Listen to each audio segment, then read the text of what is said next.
오늘은 팔복 강의 마지막 시간입니다. 예수님은 팔복의 가르침을 통해서 성도로서 마땅히 이 땅을 살아가면서 추구하고 누려야 할 참된 복에 대해서 가르쳐 주셨습니다. 이 8가지 복을 생각해 볼 때에 그런 생각이 듭니다. 이 팔복은 거꾸로 임하는 복이로구나. 달리 말하면 팔복은 뒤집힌 복이다라고도 표현할 수가 있겠습니다.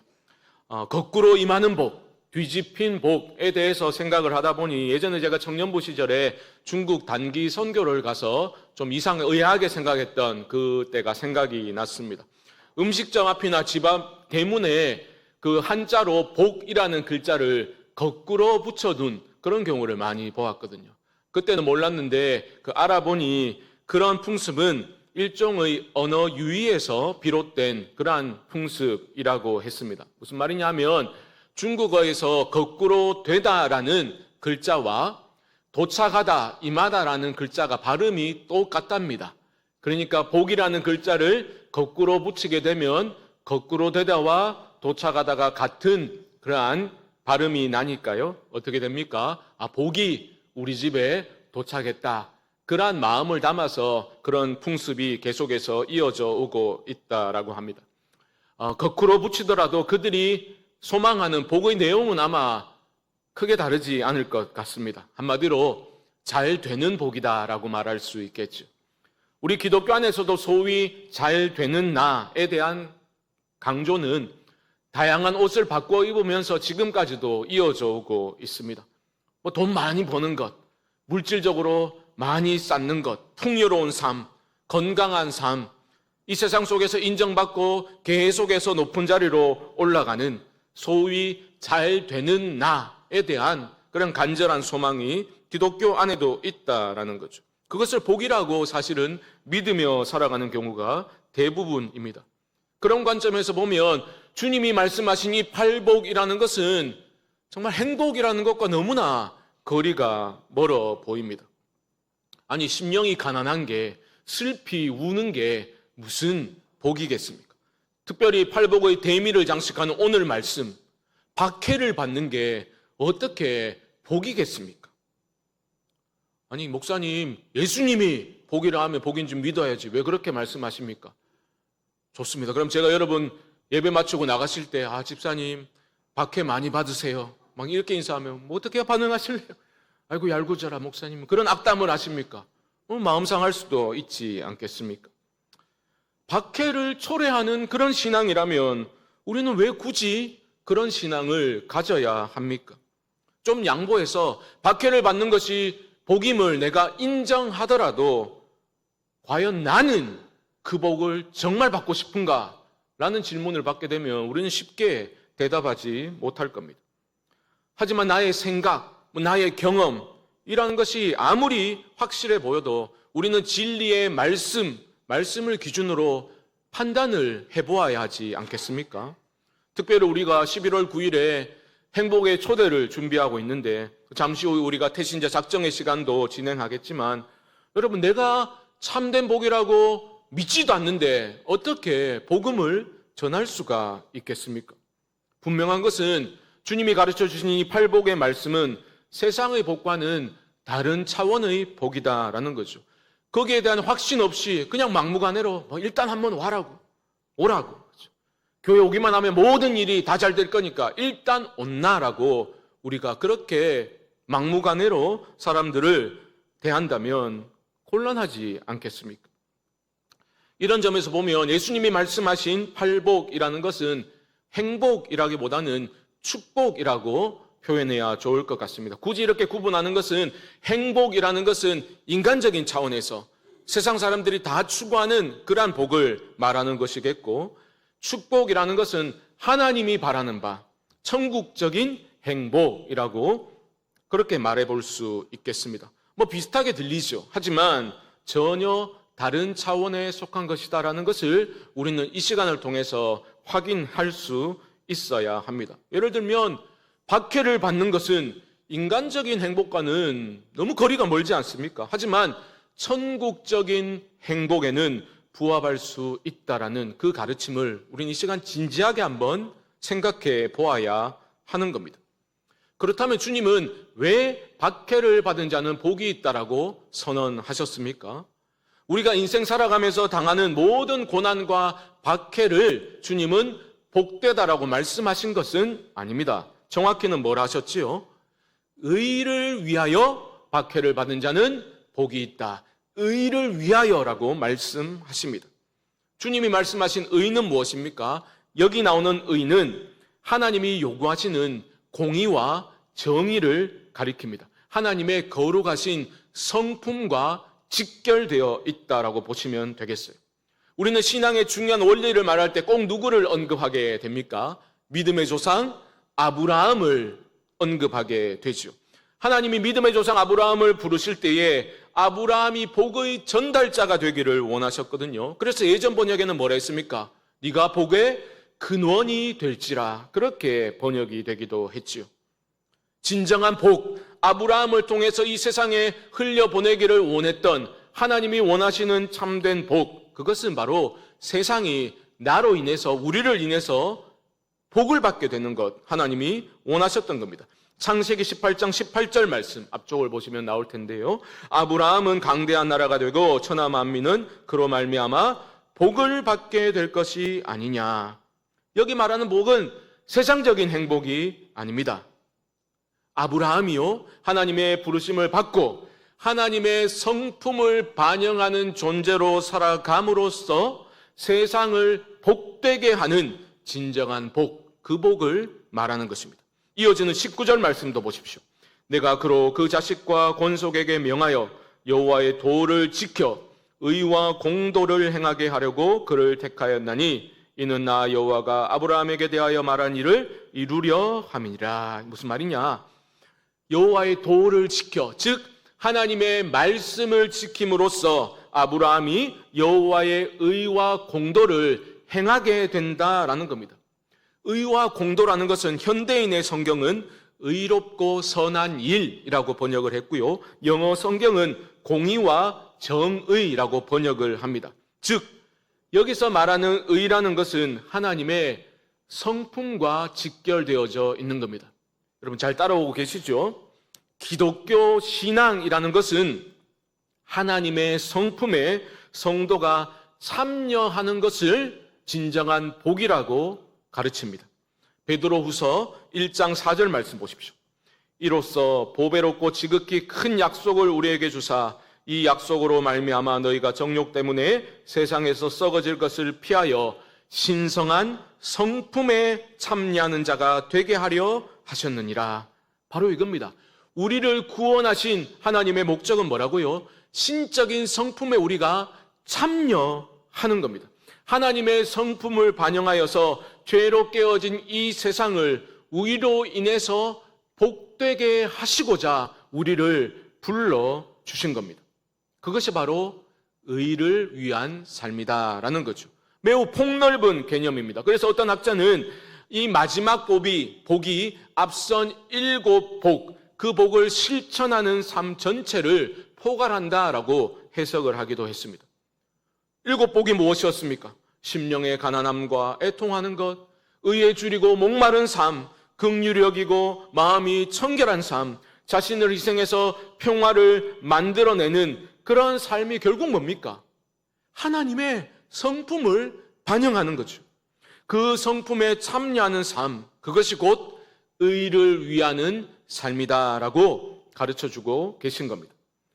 여러분, 이런 삶이 좀 막연하고 추상적으로 들린다면 우리의 영원한 기도 제목이라 할 수 있는 이건 어떻습니까? 주님을 닮아가는 삶입니다. 의를 위하여 박해를 받는 삶은 예수 그리스도를 내가 믿고 따르기 때문에 내가 주님을 사랑하고 주님을 닮아가기를 소망하며 살아가기 때문에 마주하게 되는 삶이다. 박해를 받는 삶이다라는 거죠. 어떻게 할 수 있습니까? 10절 말씀에서, 오늘 본문 10절에서 의를 위하여 박해를 받는다라고 말하죠. 그리고 이어지는 11절에서는 나로 말미암아 너희를 욕하고 박해하고 라는 말씀이 나옵니다. 여기서 나로 말미암아에서 나는 누굽니까? 예수님이시죠.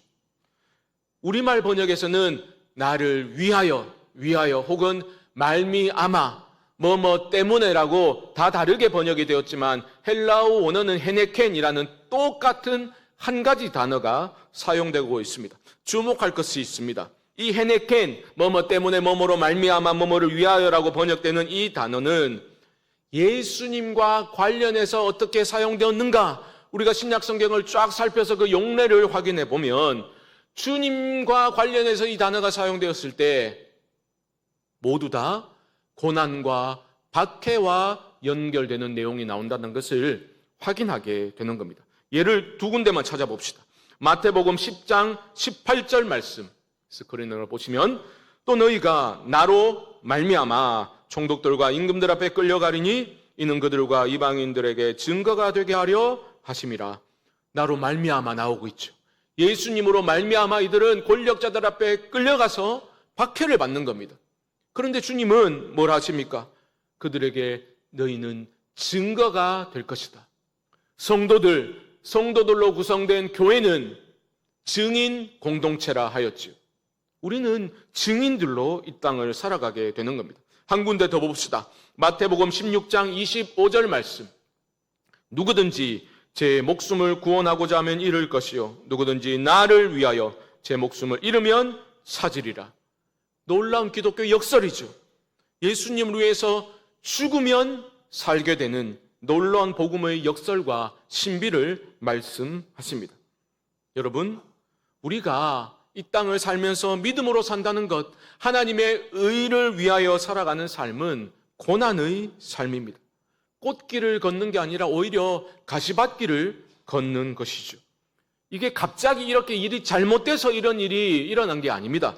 처음부터 그랬습니다. 마태복음 5장 12절 하반절을 보시면 너희 전에 있던 선지자들도 이같이 박해하였느니라. 구약의 선지자들도 박해를 받았습니다. 왜요? 그들은 하나님의 말씀을 선포했기 때문입니다. 하나님의 공의와 정의를 외쳤기 때문에 선지자들은 박해를 받은 거예요. 죄로 어그러진 이 세상은 하나님의 말씀을 불편해합니다. 여러분 그런 경험 없으세요? 그들은 하나님의 말씀을 불편해합니다. 하나님의 말씀을 비웃고 무시합니다. 그런 세상 속에서 하나님의 공의와 정의를 붙들고 믿음으로 그것을 살아내고자 애쓰는 성도들은 박해를 당하게 된다라는 거죠. 우리 주님은 요한복음에서도 이 점을 분명히 말씀하셨지요. 요한복음 17장 14절 말씀 보시면 내가 아버지의 말씀을 그들에게 주어 싸움에 세상이 그들을 미워하여 싸우니 이는 내가 세상에 속하지 아니함 같이 그들도 세상에 속하지 아니함으로 인함이니이다. 왜 세상이 예수님의 제자들을 미워했다라고 말합니까? 그들에게 하나님의 말씀이 있었기 때문입니다. 그들이 세상에 속하지 않은 것을 어떻게 합니까? 말씀이 그 안에 있었기 때문이에요. 속하는 것은 거룩의 개념이라 했지요. 그러니까 여러분, 우리 안에 하나님의 말씀이 살아 역사하고 즉 하나님께 속한 자로 거룩한 삶을 살고자 하면 이 세상은 성도를 미워한다는 겁니다. 그것은 너무나 당연한 것이라고 주님이 이미 말씀하셨습니다. 여러분 우리가 행복의 초대를 준비하면서 태신자들을 품고 기도하고 또 복음을 전하고 교회로 초청할 때에 모든 일이 너무나 순조롭고 아름답게 진행될 것이라 여러분 그렇게 믿으시면 안 됩니다. 때로는 거절을 당하겠죠. 비웃음을 당할 수도 있고 무안과 수치를 경험할 수도 있습니다. 하지만 주님을 위해 당하는 그 정도 무안과 수치는 어려움은 견딜 수 있어야 하는 거죠. 의를 위하여 박해를 받는 자는 복이 있나니 천국이 그들의 것임이라. 천국이 그들의 것임이라 현재형으로 말씀하고 있습니다. 이미 우리는 천국을 소유한 하나님의 백성으로서 성령 안에서 믿음으로 그 천국의 영광을 이미 맛본 사람으로서 넉넉히 박해를 이길 수 있다라는 겁니다. 여러분 어떻습니까? 이런 박해받는 삶을 살아가실 수 있으시겠습니까? 여러분 잘 보셔야 돼요. 의를 위해서 박해를 받을 때 이 악물고 견뎌라. 주님은 그렇게 말씀하지 않으십니다. 12절 보시면 뭘 하십니까? 기뻐하고 즐거워하라. 하늘에서 너희의 상이 큼이라. 이 번역이 더 강력하게 번역이 되었어요. 원어를 보면 막 기뻐 날뛰는 것을 표현하고 있는 그러한 단어입니다. 그래서 메시지 성경이라는 책은 이 부분을 이렇게 번역을 했습니다. 아예 만세를 불러도 좋다, 이렇게 번역을 했어요. 박해를 받을 때, 예수님 때문에 내가 고난을 당하고 무한을 당하고 수치를 경험할 때 아예 만세를 불러라, 그렇게 번역을 했다니까요. 우리의 문제는 뭡니까? 이게 전혀 와닿지 않는 것이 우리의 문제인 거죠. 아니, 다른 복도 너무 많은데 꼭 박해받는 복까지 굳이 받아야 할까? 목사님이나 많이 받으세요? 이게 바로 우리의 문제인 거죠. 하지만 팔복의 말씀은 세상의 행복이 아니라 뒤집힌 복이라 하였습니다. 그리고 제가 여러 번 강조드렸지만 이 팔복은 명령이 아니라 했죠. 선언이고 축복의 선언이고 위로와 격려의 말씀이라 했습니다. 무슨 말입니까? 심령이 내가 가난해져야만 복을 받고 천국을 소유할 수 있다, 그런 뜻이 아니라 했죠. 주님은 너희는 이미 복된 사람이야, 심령이 가난한 사람이야 라고 선언을 하셨습니다. 왜냐하면 천국이 저들의 것이기 때문이다. 축복의 선언이자 위로라 했습니다. 그런데 팔복과 관련해서 나오는 유일한 주님의 명령이 있어요. 팔복은 선언이라 했고 명령이 있습니다. 그 명령이 뭐라고요? 바로 기뻐하고 즐거워하라. 이것은 명령입니다. 유일한 명령이에요. 기뻐하고 즐거워하라 말씀하십니다. 지금까지 팔복을 우리가 살펴보았듯이 주님은 3인칭으로 말씀하셨어요. 심령이 가난한 자는 복이 있나니 천국이 저들의 것입니다. 3인칭입니다. 하지만 마지막 부분에 기뻐하고 즐거워하라 명령하시면서 2인칭으로 말씀하시죠. 너희에게 복이 있다, 너희의 상이 크다. 주님은 우리를 향해서도 너희는 복되다, 너희는 팔복의 사람들이야 라고 말씀하고 계시는 겁니다. 이 팔복의 선언이 우리 모두에게 믿어질 수 있기를 소망합니다. 우리가 주님이 그 십자가의 길, 십자가가 정의하는 방식대로 주님을 따르고자 할 때 우리는 고난과 박해를 받을 수가 있습니다. 하지만 그런 삶이 복된 삶이다, 주님은 말씀하고 계십니다. 이 말씀에 우리가 진심으로 아멘하지 못한다면, 아니 적어도 하나님 내가 그것을 믿을 수 있도록 은혜를 주시고 나도 깨달을 수 있도록 하나님 도와주십시오라고 적어도 기도하지 않는다면 우리가 소유하고 있다고 믿는 신앙이라는 것의 본질이 도대체 무엇입니까? 우리는 무엇을 믿고 있는 것입니까? 이게 쉽지 않습니다. 고통받고 박해받는 것을 추구할 사람이 누가 있겠습니까? 저는 지난 여름 휴가 기간에 여러 책들을 보면서 이육사의 시집을 다시 꺼내서 읽어보고 또 고난과 관련된 그러한 내용들을 보게 되었습니다.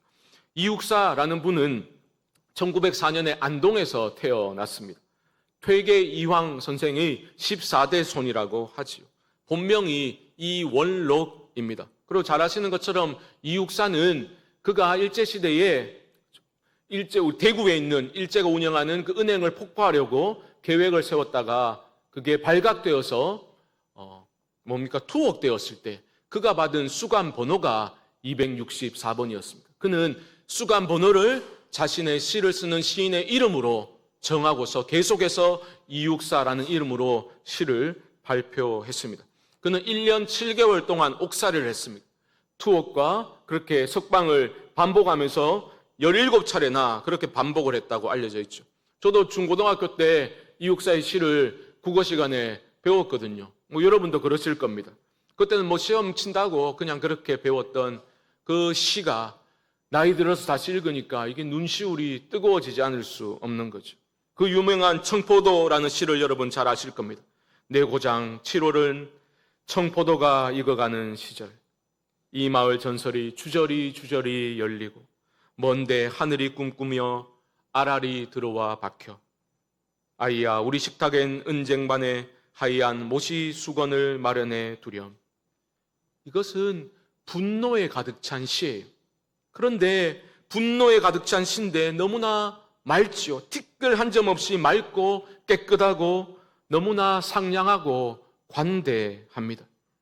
이 육사는요, 고문을 받게 되었을 때도 가장 먼저 나서서 그렇게 오히려 간수들을 도발했다고 하죠. 왜요? 자기가 오래 먼저 고문 받아가지고 오래 견디면 뒤에 고문을 기다리고 있는 사람들에게 덜 고통이 갈 것이기 때문에 그렇게 일부러 도발하고 오랜 기간 고문을 받았다고 합니다. 손톱이 빠진 그 손가락으로 다시 던져져서 흑연에 침을 발라서 그의 씨를 써내려 갔다고 하죠. 그는 기독교 신앙인은 아니었습니다. 저는 그렇게 생각해서 어떻게 그런 힘이 어디서 솟아났을까? 제가 예전에 한번 그런 이야기 드린 기억이 나는데요.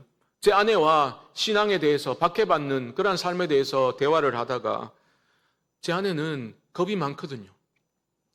자기는 생각해 보니까 그렇게 고문을 받으면 너무 무서워서 안 믿는다고 얘기할 것 같다는 거예요. 제가 이 여인아, 네 믿음이 어디 있냐고 제가 호되게 책망을 했어요. 근데 돌아서서 생각해 보니까 저도 한 손톱 2개 빠지면 이게 막 안 믿는다 할 것 같은 거예요. 솔직히. 그날 밤에 수많은 기독교 순교자들을 떠올려 보았습니다. 이리저리 뒤척이면서. 그러다 새삼 단순한 진리를 깨닫게 되죠. 순교도 내 힘으로 하는 게 아닌데. 주기철 목사님의 일화가 생각이 났어요. 일제시대의 그 모든 고문과 악형을 견뎌내고 주 목사님은 순교하셨잖아요. 어떻게 순교의 길을 걸을 수 있었을까? 저도 어릴 때 극장에서 하늘 가는 밝은 길이 그 영화 보면서 너무 어릴 때 너무 충격을 받은 그런 기억이 생생하거든요. 아직. 주기철 목사님은 이런 말씀을 남기셨어요. 들어보십시오. 사람이 십자가를 진다는 것은 불가능합니다. 사람의 약한 힘으로는 도저히 십자가를 질 수 없습니다. 그러나 십자가를 지겠다고 결심을 하면 그 순간 내가 십자가를 지는 것이 아니라 십자가가 나를 지게 됩니다. 그 십자가의 능력으로 나도 골고다에 이를 수 있습니다. 주 목사님 이렇게 글을 남기셨어요. 십자가의 능력은 사랑의 능력이지요. 여러분, 박해받는 삶을 오히려 기뻐할 수 있는 그런 어처구니 없는 삶이 가능하기 위해서는 어처구니 없는 사랑을 깨달아야만 하는 거죠. 이 단순한 영적인 진리를 우리는 잊으면 안 됩니다. 절대 순종이라는 것은 오직 사랑 때문에만 가능한 거죠. 첫 시간에 우리는 심령이 가난한 자의 그 복에 대해 살펴보면서 베드로의 모습을 보았지 않습니까? 주여 나를 떠나소서 나는 죄인입니다. 주님을 만났고 믿음으로 따랐지만 철저하게 실패했죠. 주님을 부인하고 살기 위해 도망쳤던 그 베드로.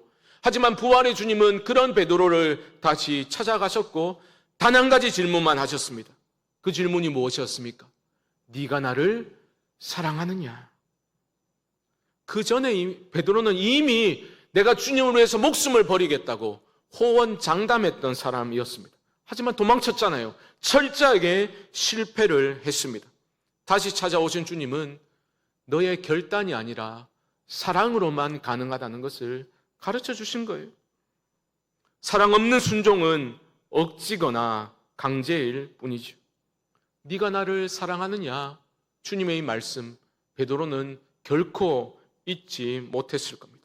그리고 주님이 승천하신 후에 그 오순절 성령 강림 사건이 있었죠. 주님의 영으로 충만해진 베드로, 주님의 사랑으로 충만해졌습니다. 그리하여 자발적으로 박해의 길을 베드로가 걷기 시작했던 거죠. 그 마지막이 어디였습니까? 바로 십자가였지 않습니까? 저는 팔복 강해의 마지막 이 설교를 준비하면서 뒤집힌 복에 대해서 계속해서 묵상을 하다가 베드로의 마지막 모습이 떠오르게 되었습니다. 베드로는 나는 주님과 같은 모습으로 그렇게 죽을 수는 없다고 거꾸로 십자가에 매달려 순교를 하였죠. 비참해 보이는, 세상적인 관점에서 너무나 비참한 그 죽음, 거꾸로 달린 그 모습이 바로 참된 복이 무엇인지를 우리에게 강력하게 보여주고 있는 겁니다. 뒤집힌 복이죠. 사랑하는 성광의 교우 여러분, 너희가 바로 팔복의 사람들이야. 이 시간 우리를 향해서 말씀하시는 그 주님의 음성이 여러분의 심령을 울릴 수 있기를 주님의 이름으로 축복합니다. 우리는 팔복의 사람들입니다. 하나님이 주시는 참된 복, 세상적 관점에서는 말도 안 되는 복이지만 그 뒤집힌 복이 참된 복이라는 것을 우리 모두가 깨닫고서 이 길을 걷되 기뻐 뛰며 주님을 따르는 우리 모두가 될 수 있기를 주님의 이름으로 간절히 축원드립니다. 지금은 우리 주 예수 그리스도의 크신 은혜와 하나님 아버지의 무한하신 사랑하심과 성령님의 교통하심이 팔복의 사람들임을 믿고 불러주신 분이 이루실 것을 또한 믿고 팔복의 사람들로 이 세상을 살아가기를 소망하는 사랑하는 성도님들의 심령 가운데 지금부터 영원토록 함께 있을지어다. 아멘.